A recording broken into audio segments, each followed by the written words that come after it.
Every Sunday at 5 p.m., the chair at the end of the table stayed empty. No one said anything about it. No one moved it. No one dared to sit there. That chair belonged to Grandma Evelyn. And even after she was gone, the house still waited for her. When I was a kid, Sundays were her day. She cooked too much food. Like she was feeding an army instead of a broken family trying to look normal once a week. Fried chicken, mashed potatoes, cornbread, and apple pie that never lasted until Monday. She stood in the kitchen with her apron stained and her back aching, smiling like none of it hurt. Sid, she'd say, "You can't be late to your own family." Back then, I thought Sundays would last forever. I was wrong. Grandma Evelyn raised my mom alone. My grandfather left when my mom was 6, left behind a house, unpaid bills, and a silence that never really went away. Grandma never talked badly about him. She just worked more. 2 jobs, sometimes 3. She cleaned offices at night, worked at a diner during the day, and still came home to help with homework, cook dinner, and tuck a scared little girl into bed. She didn't call it sacrifice. She called it love. By the time I came along, Grandma Evelyn was already tired. Not the kind of tired sleep fixes, the kind that settles into your bones. Still, she showed up to everything. School plays, birthdays, graduations. Even when she couldn't hear well, she clapped the loudest. Even when her hands shook, she held mine steady. "Promise me one thing," she told me once, when I was 16 and thought I knew everything. "Don't forget where you come from." I laughed and said, "I won't." That was my first lie to her. Life happened fast after that. College, work, bills, a city that didn't care about my past. Calls to Grandma became shorter. Visits became rare. I told myself she understood. She always understood. Too much. The last time I saw her healthy was at Thanksgiving. She moved slower, but she still insisted on cooking.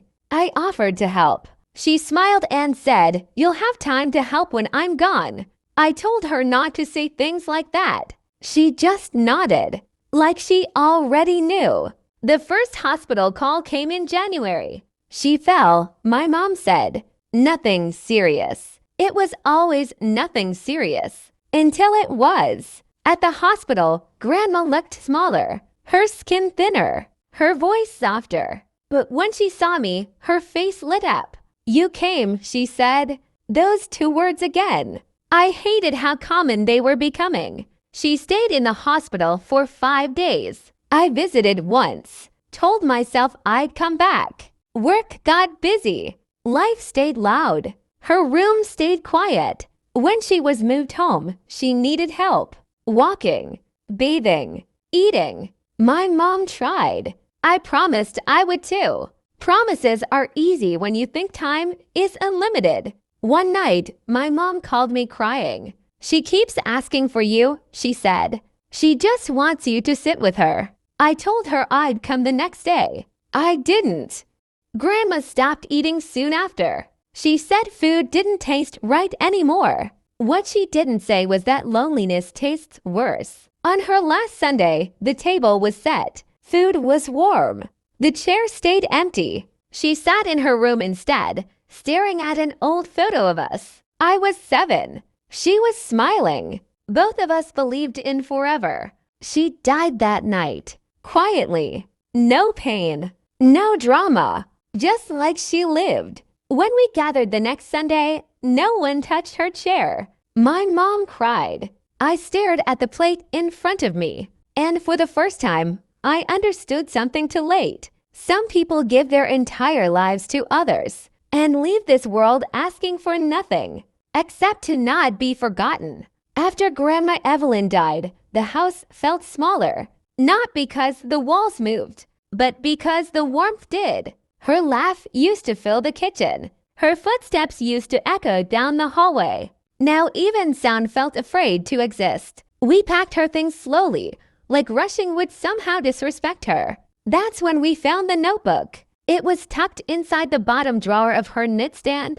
Plain cover, no lock. no label. Just pages filled with handwriting that shook more toward the end. It wasn't a diary. It was a record of waiting. The first entry was dated 10 years ago. Evelyn, don't forget to take your medicine. She always wrote to herself like that, like she was both the caretaker and the one being cared for. Then the tone changed. They didn't call today. It's okay. They're busy. That sentence showed up again and again. Different dates. Same excuse. Grandma never wrote about anger. She wrote about understanding. Young people have lives. I don't want to bother them. Love means letting them go. Each line felt like a knife, because love also means showing up. And we didn't. There was one entry that broke me completely. Today I pretended I didn't hear the phone ring, so I wouldn't feel disappointed when it stopped. I closed the notebook after that. Some truths are too heavy to read in one sitting. At her funeral, people said the usual things. She lived a good life. She was strong. She gave so much. No one talked about how much she waited. No one talked about the nights she sat alone with the TV on just for noise. No one talked about the way she stared at the door when she heard footsteps outside, hoping they were ours. A week after the funeral, my mom handed me something. Grandma's old phone. I can't look at it, she said. I turned it on. The battery was full. She charged it every night. Like hope. Her last search history hurt more than anything. How long can a person live without eating much? Is it normal to feel tired all the time? Why do people stop visiting when they say they love you? That last one destroyed me, because there was no answer good enough. I remembered something she said once, years ago. People think being strong means not needing anyone. She paused. But real strength is learning how to be alone without becoming bitter. She succeeded. We failed. In the days before she died, she stopped asking for us. The nurse said it gently. She's very calm, she said, almost like she's made peace with something. That wasn't peace. That was surrender. On the night she died, the TV was still on. A cooking show. She loved watching other people cook when she no longer had the energy to do it herself. The food on the table was cold.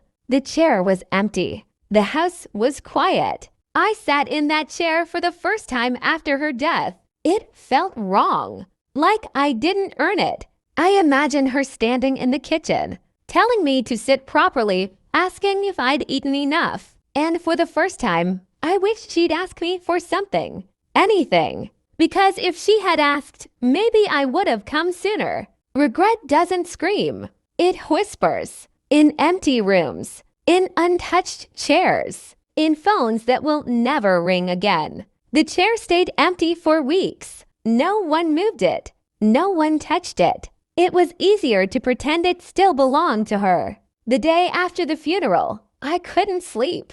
I kept hearing Grandma Evelyn's voice in my head, not saying anything important, just small things. Did you eat? Wear a jacket. Drive safe. The kind of words you don't realize are love until they stop. I went back to the house alone. The door creaked the same way it always had, like it recognized me and wasn't sure whether to forgive me. The smell was still there. Fried food. Old wood. Time. I walked into the kitchen and froze. Her chair was pulled out slightly, like she had just stood up. I sat down. For the first time in years, I sat in that chair, and something broke inside me. I imagined her last day. Morning light coming through the window. Her hands shaking as she tried to sit up. The house too quiet. She didn't call anyone that day. The nurse said she was unusually calm. She kept smiling, the nurse told us later, like she was remembering something. I think she was remembering us, not as we were at the end, but as we used to be. When the pain got worse, she didn't complain. She never did. She just asked for the TV to be turned down and the curtains to be opened. She wanted light. She always liked light. Her breathing slowed sometime after midnight. My mom was asleep in the other room. No dramatic moment. No final speech. Just a woman who had given everything, quietly leaving the same way. When I think about it now, what hurts the most isn't that I wasn't there. It's that she was used to that. After her death, people told us to focus on the good memories. But grief doesn't work like that. Grief brings receipts, moments you skipped, calls you ignored, promises you postponed. I found one last note in her Bible, pressed between pages like a secret. Lord, thank you for the life I was given. Please watch over my family. Even if they forget me sometimes, I never forget them. Please watch over my family. Even if they forget me sometimes, I never forget them. She never stopped loving us. Not once. That realization changed me. I call my mom more now. I show up when I say I will. Not because I'm perfect, but because I know how permanent silence can be. Some Sundays, I still set the table. Out of habit, out of respect, out of guilt. Sometimes I leave the chair empty. Sometimes I sit in it. And every time, I remember this. Love doesn't ask for much, just presence. If you're hearing this story and thinking of someone you haven't visited, someone you keep meaning to call, please don't wait. Because one day, you'll sit in an empty chair and realize the price of later. Grandma Evelyn gave her whole life to others. All she wanted at the end was not to feel alone.